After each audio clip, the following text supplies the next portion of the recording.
When life gives you lemons, you make lemonade. But if life sends you a lemony looking bird, you love him till the end of time. No questions asked, right? You're my little lemon bird dude. And I love you. And I will always love you.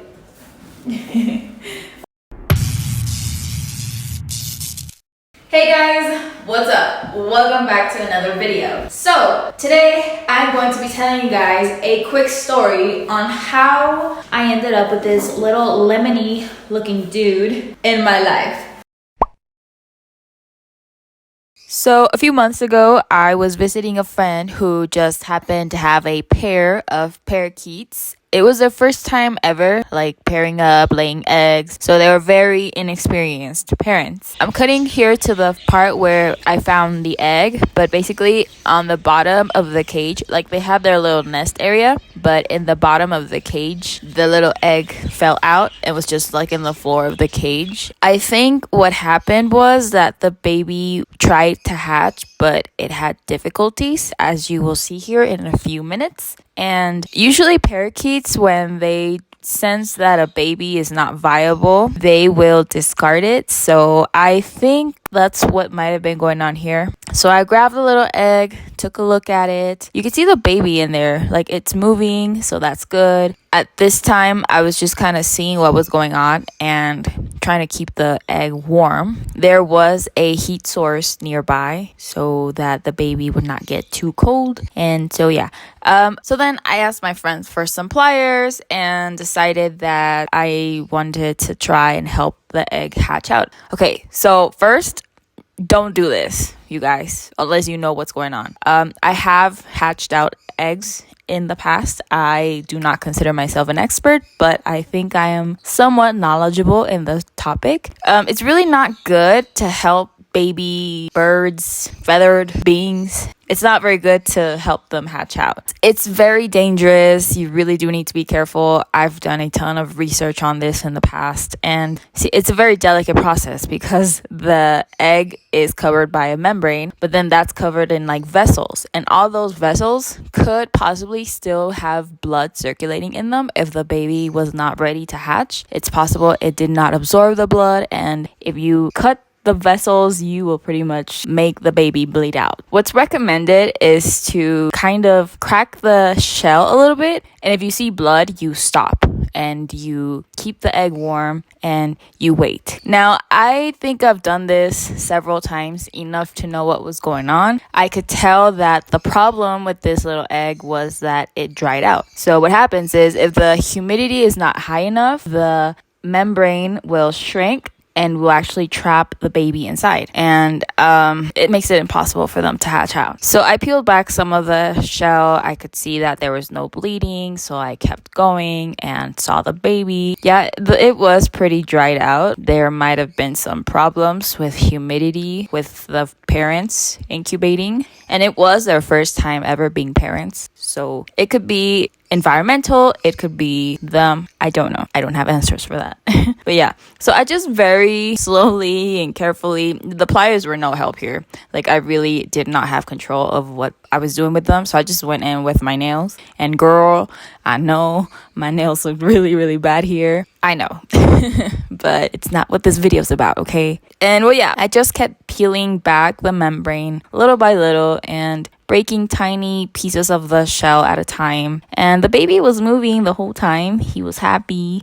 Well, I wouldn't say he was happy. He was probably traumatized here. Girl, what are you doing? Well, he probably didn't tell me. I don't think he was born with an attitude girl, He's probably actually baby birds are blind when they're born. So he had no idea what was going on. And I believe they're deaf too. So really, I don't know how aware he is of what's happening to him right now. But yeah, I'm getting off topic. So I broke little pieces of the shell off, and eventually when I got to the bottom, I noticed that the umbilical cord, or what would be the umbilical cord in this case, it was stuck. So the baby did absorb the yolk, which is the yellow part of an egg. So babies actually absorb that before they are born. So the baby had already absorbed that. I wasn't worried about that. But I can tell that he was still like attached and the cord had dried out. So there was really no way of freeing him easily. So here I asked for like a spray bottle with warm water inside, and I kind of very lightly spritz the bottom of the baby here and inside of the shell just to kind of soak the dried part a bit so it would be easier to free him. We'll try and free him. And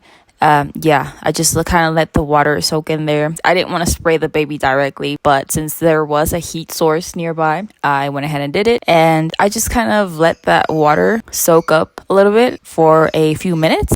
Try to clean up the baby here a little bit. Oh, you guys, he's so tiny. I can't believe how tiny parakeets are when they're born. Like, they are tiny, tiny beings. But yeah, that's another topic. I'm getting off topic here. So yeah, eventually the elasticity of the cord improved a little bit, enough to where I could kind of get some scissors in there and cut it so I could free the baby. And you guys, the baby had already absorbed everything. Like, this baby was ready to hatch. Like, really what went wrong here was the humidity, and you know, everything was stuck. The shell was stuck on him, the membrane was stuck, but he was ready, which is why I did help, and I felt like I didn't damage him, and I didn't. As you can see here, he is free, he is beautiful, he's wiggling, he's very alive. And yeah, so that was that. So after this, I decided to try and put the baby back with the parents. Here are the parents, and that was their little nest that they had at the time. I wasn't sure how they were gonna take the baby, how they would react to the baby. They did discard the egg, but I wanted to try anyways because I really did not want to have to hand raise this baby. Like, feeding a tiny bird like this is the hardest thing in the world, and the mortality rate is so high that I would have, but I wanted to try and see if the parents would accept him. Luckily for the baby, the parents did take him back, and they started caring for him and feeding him, except obviously I couldn't really get any footage of what was going on inside of the nest because it's dark and very small. And yeah, but here is the baby a few days later. I did go back and visit, and you guys, these dudes grow so fast, it's crazy. I was so happy to see little feathers on him, and his eyes hadn't opened yet, but like they were, like, he was thriving. He was gonna be okay. It was a rewarding feeling.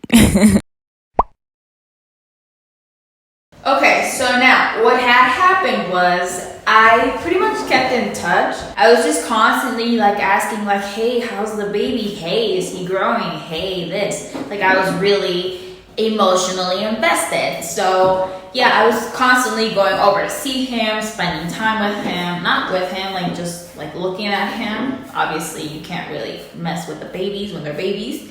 And well, yeah, eventually with time, what happened is I got pretty attached. You guys know how I am. And my friend, who's the owner of the parents, was like, hey, like, I see you're really attached to him.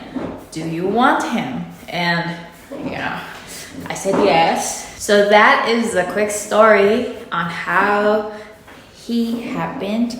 And you guys, look at him. He's so fluffy and cute. And yeah, so that's it on him. And he pretty much just hangs on to me. Like, he's not a big flyer. Like, I could just walk around with him on me, and he's perfectly fine with that. So yeah, that is pretty much it for today's video. Thank you guys so much for watching. I hope you guys enjoyed the video. I really enjoyed filming it for you guys. I will see you guys next time. Have a good day or a good night, and we love you. Right, baby? We love them. Yes, we love them. Bye. Come here, honey. You can stand right here. Right there. You don't like it? It's a perch. It's for you. Honey bear, get on. Get on. Okay, I think he prefers my finger. But this perch is just for you. I love you. I want you to have it. Come on, get on. Get on it. Get on it. I think he doesn't like the perch. No. There you go, baby. Look how precious you look. Oh my gosh, She looks so precious. He's a little scared of the perch, but I think with time he could learn to like it. Oh, look how fluffy and cute he is.